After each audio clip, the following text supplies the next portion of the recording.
دکھلاوا کرنا، ریاکاری کرنا، تسنع کرنا، بناوٹ کرنا، اپنے اعمال کو پیش کرنا، یہ ایک بڑا خوفناک منظر ہے۔ آپ غور فرمائیں کہ جس آدمی کے گھر میں 20 لاکھ روپیہ کیش پڑا ہو، وہ کبھی آ کے نہیں بتاتا کہ گھر میں پیسے پڑے ہوئے، کہ بتاتا ہے؟ اور جس کے گھر میں 10 تولے سونا پڑا ہوا ہو، وہ کبھی آ کے نہیں بتاتا کہ گھر میں پڑا ہے، لیکن جو سویرے تہجد کے وقت اٹھ جائے، وہ سارے محلے کو بتاتا ہے کہ میں اٹھ گیا تھا اور میں نے پڑھی ہے۔ 20 لاکھ روپیہ جو کیش گھر میں پڑا ہے وہ نہیں بتایا، لیکن جو 10,000 روپیہ مسجد میں دے دیا وہ سارے علاقے کو بتایا، حالانکہ وہ بڑی قیمتی نیکی تھی، وہ چھپانے والی تھی، لیکن اس کا اظہار کرنا، اس کو بتلانا۔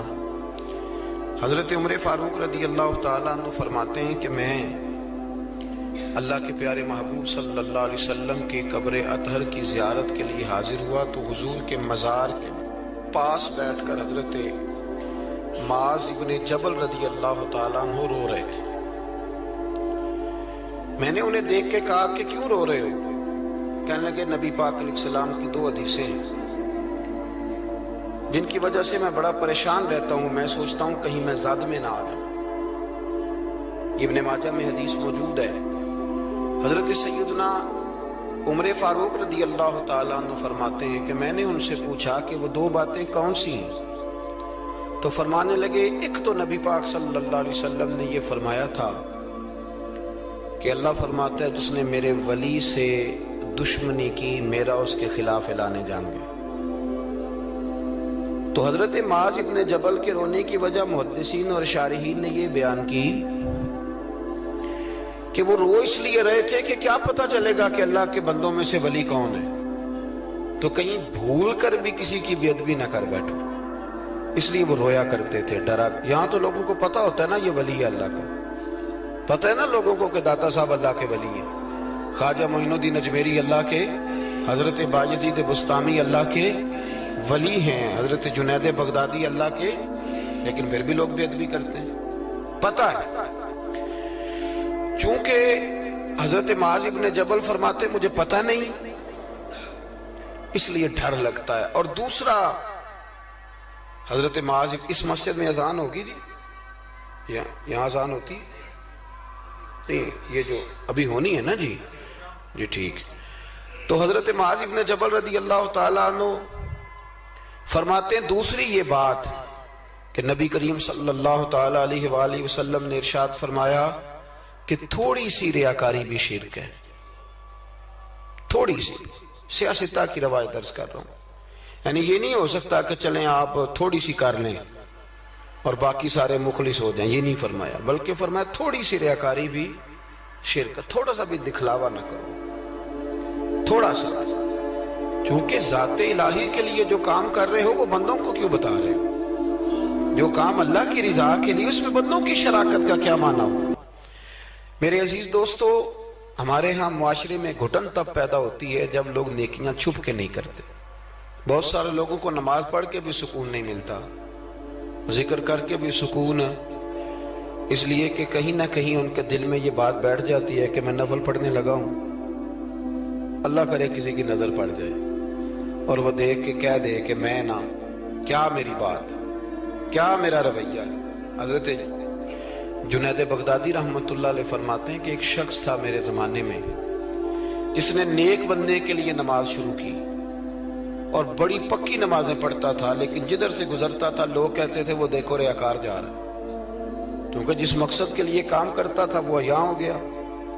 میرے پاس ایک دن آیا، کہنے لگا حضور نیک نامی کے لیے عبادت شروع کی تھی، الٹا بدنام ہو گیا ہوں۔ آپ فرماتے میں نے اسے کہا تو لوگوں کی طرف سے امید اتار کیوں نہیں دیتا کہ لوگ تیری تعریف کریں گے؟ تو 1 ہفتہ اس لیے پڑھ کہ میرا اللہ دیکھ لے اور اللہ کے رسول دیکھ لے، اس لیے پڑھ لے 1 ہفتہ، پھر اس کے بعد مجھے بتانا۔ وہ شخص کہتا ہے ابھی پورا ہفتہ نہیں ہوا تھا کہ میرے پورے علاقے نے میری عزت کرنی شروع کر دی۔ اخلاص بڑا ضروری۔ آپ یقین کریں اب تو یہ جو ہمارا مذہبی ماحول ہے نا، اس کے اندر بھی آپ کبھی اشتہار پڑھیں تو ایک صدارت ہوتی ہے، ایک سرپرستی ہوتی ہے، ایک نگرانی ہوتی ہے، ایک خصوصی تعاون ہوتا ہے، ایک مہمان خصوصی ہوتا ہے، ایک فلانے صاحب ہوتے ہیں، ایک فلانے صاحب ہوتے ہیں۔ تو کئی دفعہ بندہ سوچ میں پڑ جاتا ہے کہ یار حد ہو گئی ہے، اس گاؤں میں صرف 6 ہی بندے ہیں، یہی صرف قابل بندے تھے جن کے نام لکھ دیے گئے، اور پھر جس کے پاس نوٹوں کی دتھی ہوتی ہے اس کا فرنٹ سیٹ پہ اس کا نام لکھا ہوا ہوتا ہے، وہ آگے ہوتا ہے۔ ایسے تو نہ کریں آپ۔ اخلاص دیکھیں نا، جو بندہ ویڈیو میں آ گیا اس کا تو سب کو پتا چل گیا کہ محفل میں آیا ہوا تھا، تو جو ویڈیو میں نہیں آیا اس کا بندوں کو پتا چلے نہ چلے، رب رسول کو تو پتا ہے نا کہ آیا ہوا تھا۔ آپ کی اس محفل کا مہمان خصوصی پتا کون ہے؟ بتا دو۔ میں نہیں، میں تو سیدھا سٹیج پہ آیا ہوں، سٹیج سے سیدھا گاڑی میں جاؤں گا۔ اس محفل کا مہمان خصوصی وہ ہے جس نے یہاں جھاڑو دیا مسجد، جس نے صفیں بچھائی ہیں، جس نے جو پیچھے بیٹھا ہے، جس نے بیچارے نے یہاں سارا دن محنت، جس نے اشتہار لگایا، وہ مہمان خصوصی جس نے محنت کی۔ باقی تو آئے لوگ صدارت کر کے گزر گئے۔ اخلاص والا عمل زندہ رہتا ہے۔ اور اگر آپ ناراض نہ ہوں تو میں تو ریاکاری کا سادہ ترجمہ کیا کرتا ہوں، اگر آپ کہیں تو کر دوں۔ تسی بولے نہیں، 2-4 تے بندے بولے، رہن دینے یا کوئی اور گل کر لے، کر دوں ریاکاری کا سادہ ترجمہ۔ میں ریاکار کو نہ اداکار کہتا ہوں۔ میں کہتا ہوں جو ریاکار ہوتا ہے یہ بنیادی طور پہ تو اداکاری لمبی چلتی کوئی نہیں، بندہ تھک جاتا ہے، اداکاری لمبی نہیں چلتی۔ لمبا کام اخلاص والا چلتا ہے، وہ تھوڑا ہو وہ اخلاص والا چلتا ہے۔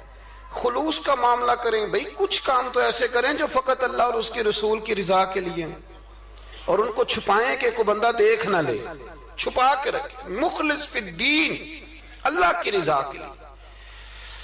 حضرت سیدنا عثمان غنی رضی اللہ تعالیٰ عنہ نے نا سید عائشہ صدیقہ رضی اللہ تعالیٰ عنہ کو نے ایک ملازمہ دی تھی، خادمہ کا، اماں جی یہ آپ کے کام کاج کر دے گی سارے، یہ آپ کو بہت ساری جو چیزوں کی ضرورت ہوگی فراہم کریں گی، کپڑے دھویا کریں گی، جھاڑو دیں گی، روٹی پکا کے۔ ایک خادمہ دی، کنیز دی۔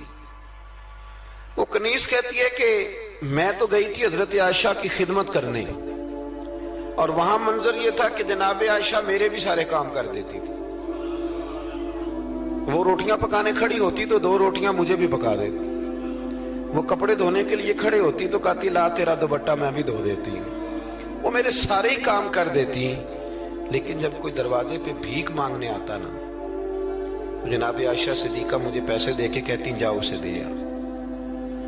تو میں عرض کرتی کہ اماں جی سارے کام آپ میرے بھی کر دیتی ہیں، اور جب باہر کچھ دینے کی باری آتی ہے تو آپ مجھے بھیجتی ہیں، تو اس میں کیا حکمت ہے؟ جناب عائشہ صدیقہ رضی اللہ تعالیٰ عنہ کی سوچ دیکھیں، پھر لوٹیں میرے دوست، دیکھیں ہماری اماں ہماری تربیت کیسے کرتی، دیکھیں ان کا انداز فکر کیا ہے سوچنے کا۔ جناب عائشہ صدیقہ رضی اللہ تعالیٰ عنہ فرمانے لگی جب تو باہر جا کے اس کو خیرات دے گی نا تو وہ تجھے دعا دے گی، تو وہ سمجھے گی کہ یہ مجھے دے رہی ہے، وہ دعا بھی تجھے ہی دے جائے گی۔ میں دعا بھی نہیں لینا چاہتی، میں نے جو بھی اجر لینا ہے قیامت کے دن اپنے رب کریم سے ہی لینا ہے۔ میں چاہتی ہوں کہ دعا بھی تو ہی لے لے، میں دعا والا۔ یہاں تو 36 مرتبہ شکریہ ادا کرنا پڑتا، 36 مرتبہ۔ فلانا آیا اس کا بھی شکریہ، فلانا آیا اس کا بھی شکریہ، فلاں صاحب آئے ان کا بھی شکریہ، اتنے شکریہ ادا کرنے پڑتے ہیں۔ اور ہمارے تو دیہاتوں میں لوگ کہتے ہیں نیکی تے میں کراں پر ایک کڑا نہ نیکی کر دے۔ میں کہ چلو انہوں نے کہنے ہیں تساں نیکی کیتی تہاڈے اشتہار چھپوا دیں، وہ بندہ بڑا چنگا بھی میرے نال نیکی کر گئے، اس کے پوسٹر لگنے چاہیے۔ نیکی کس کے لیے کی تھی؟ بولیے، سارے بولیے۔ تو اللہ کو بتانے کی ضرورت ہے۔ ہمارے ہاں تو ختموں میں بڑا برا حال ہوتا ہے، ایک لسٹ دی جاتی ہے بڑی لمبی۔ مجھے بھی ایک جگہ لسٹ دے دی، اس پہ لکھا تھا کہ 5000 قرآن پاک پڑھا ہے، حالانکہ مرنے والے کا اپنا بیٹا ایک سپارہ بھی نہیں پڑھتا، وہ ایک سپارہ بھی نہیں پڑھتا۔ 5000 قرآن پاک، اتنے لاکھ درود شریف۔ تو میں نے دعا شروع کی تو میں نے کہا کہ یا اللہ جو پڑھایا جانے والے کی روح کو بخش دے۔ تو بعد میں مجھے وہ کہنے لگے پیر صاحب آپ نے بتایا ہی نہیں کیا کچھ پڑھا تھا۔ میں کہنے دسنا ساجے، کس کو بتانا تھا؟ ثواب کس نے دینا ہے؟ اس کو ضرورت ہے بتانے کی؟ معاذ اللہ، آپ کیسی بات کر رہے ہیں؟ یعنی یہ ثواب بھی اب بندوں کو بتائیں گے. پھر جی یہ 50,000 روپیہ میں اپنے ابا جی کی طرف مسجد دینے لگا ہوں تو یہ ختم میں یہ بھی اعلان کر دیں. اچھا جناب ابا جی آپ کو کیا دے گئے؟ کہنے لگا 2-4 ایکڑ زمین بھی، کاروبار بھی، پیسے بھی. تو میں نے کہا اس نے بھی مسجد میں اعلان کرایا تھا کہ بغیر اعلان کے دے گیا؟ نہیں وہ تو بغیر اعلان کے دے گیا. تو اس میں سے 20,000 دے رہا ہے، اس کا بھی اعلان کرا رہا ہے.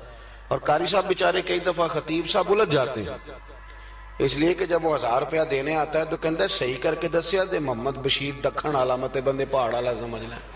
صحیح کر کے بتانا، ہنسنے کے لیے نہیں رونے کے لیے بات کر رہا ہوں. یہ اتنا برا حال ہو جائے گا ہمارا، کس کو بتاتے پھرتے؟ اور میں نے دیکھا نوٹ کھول کر لوگ لے آتے. اس طرح نہ کریں، نیکیوں کو چھپائیں، چھپی ہوئی چیزیں قیمتی ہوتی.